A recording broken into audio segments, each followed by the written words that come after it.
El Ni'aman, faithful God. Yehovah Elohi El Ni'aman.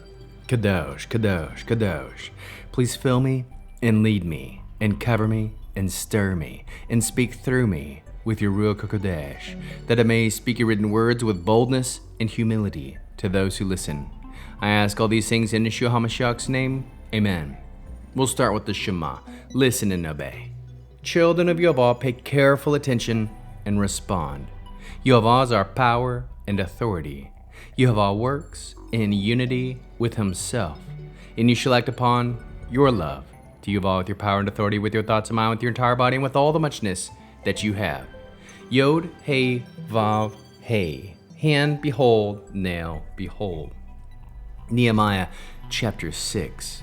When it was reported to Sanballat, Tobiah, Geshem, and Arab, and the rest of our enemies, that I had rebuilt Elephtov, the wall, and not a single gap was left in it, although up to a time I hadn't yet set up the doors and the gateways, Sanballat and Geshem sent me a message which said, "Come, let's meet together in one of the villages of the Ono Valley." But they were planning to do me harm. So I sent them messengers with this message: "I'm too busy with important work to come down. Why should the work stop while I leave it to come down to you?" They kept sending this sort of message to me 4 times, and I answered them the same way. The 5th time, with the same purpose, Sanballat sent his Elephtov servant to me with an open letter in his hand, in which it was written, "It is reported among the nations that Geshem says it too, that you and the Judeans are planning a revolt, that this is why you are rebuilding the wall, and that you intend to be their king," and similar words. Moreover, that you have also appointed prophets to proclaim about you in Jerusalem, "There is a king in Yehudah." A report among these lines is now going to be made to the king. Come now, therefore, let's discuss this. I sent him this answer: "Nothing like that you are saying is being done. You are making it all up in your head." They were all just trying to scare us, thinking this will sap their strength and keep them from working. But now, God, increase my Elephtov strength. One day when I went to the house of Shemaiah, the son of Delaiah, and the son of Mahatavel, where he was confined, he said, "Let's meet together in the house of God, inside the temple, and let's shut the doors of the temple, for they were going to come and try to assassinate you. Yes, they will come at night to kill you." I replied, "Should a man like me run away? Can a man like me go into a temple to save his life?" I refused to go in. Then I realized that God had not sent him, that he was making this prophecy against me, and that Tobiah and Sanballat had bribed him to say it. He had been hired to frighten me into following his suggestion and thus sin, so that they would have material for their unfavorable report about me and could taunt me with it. My God, remember Tobiah and Sanballat according to their deeds, also to the prophet Noadiah and the other prophets trying to intimidate me. So the wall was finished on the 25th day of the month of Elul in 52 days.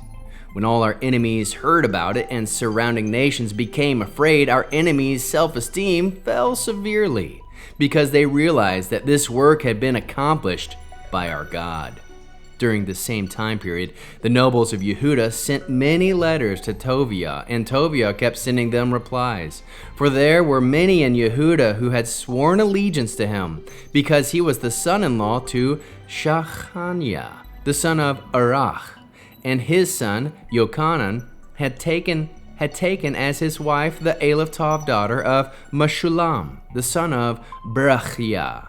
They would have even praised his good deeds in my presence, and they passed on my words to him, and Tobiah kept sending letters to intimidate me. How can we learn to love our Creator after reading this fascinating 6th chapter of Nehemiah? We can love Yehovah by refusing distractions that pull you from His work. Love Yehovah by discerning lies, clinging to His truth. 3.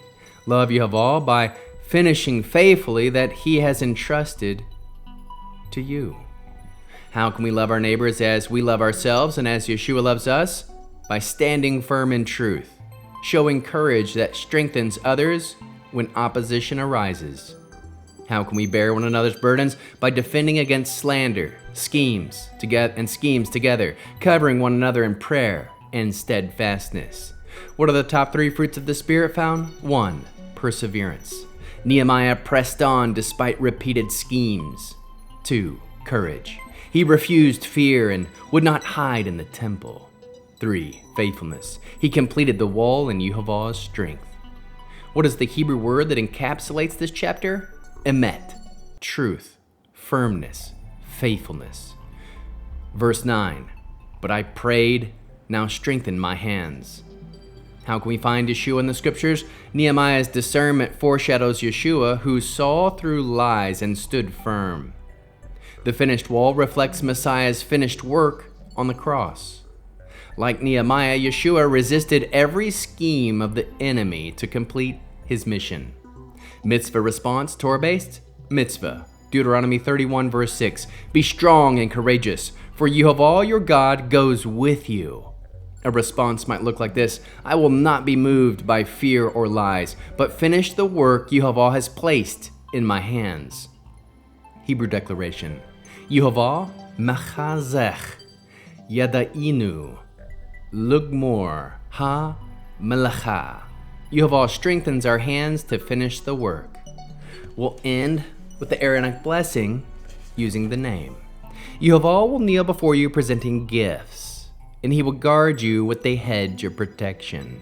Yehovah will illuminate the wholeness of His being towards you, bringing order, and He'll provide you with love, sustenance, and friendship. Yehovah will lift up the wholeness of His being and look upon you, set in place all you need to be whole and complete. Shalom, shalom.